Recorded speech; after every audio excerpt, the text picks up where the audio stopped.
Hi, my name is Mike Meacham. I'm an engineer here at the Jet Propulsion Laboratory, and I want to talk to you about some of the technologies we're developing for landing bigger and heavier things on Mars. One of which is a much larger supersonic parachute.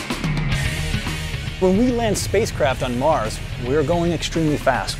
We have got to slow down, so we use a parachute, and we use a really big parachute.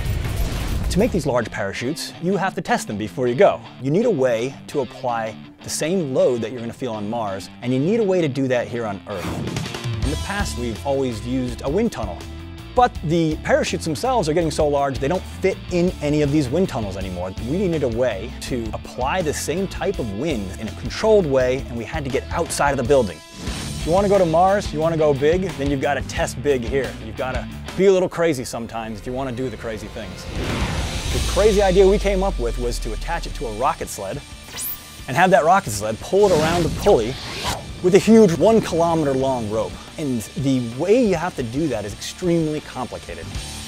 Remember that game Mousetrap when you were a kid, when all these little mechanical things had to happen in sequence? This test is a lot like that. There's a whole bunch of stuff that's got to happen in sequence, one after another, for us to be able to test this parachute. First, a Nighthawk helicopter's got to pick this parachute off the ground inside of a bag. Underneath that's an instrumentation plate. Underneath that's almost a kilometer of big, heavy rope. At the bottom of that rope is a 2-foot-long steel bullet. It weighs about 100 pounds. That's all swinging up in the air underneath this helicopter. At the bottom of that bullet is a fishing line, a smaller nylon line that goes another 400 meters or so, all the way down to the ground, through some rollers, down through some pipes, around a pulley in the back of the sled, attached to a 300 horsepower winch. That winch is turned on all the time, pulling on this parachute. The helicopter releases the parachute. The winch spools up, sucking the parachute down towards the ground and maintaining tension through the whole line.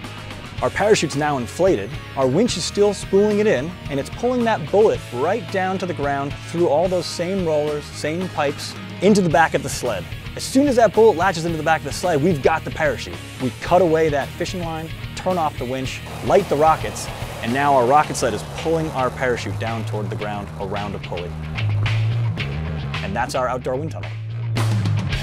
Okay, so you're seeing the parachute rip, right? It looks bad. It's not as bad as it looks, because really the point of these tests is to find these flaws. We want to see how far we can push these parachutes. We want to see what's wrong with them.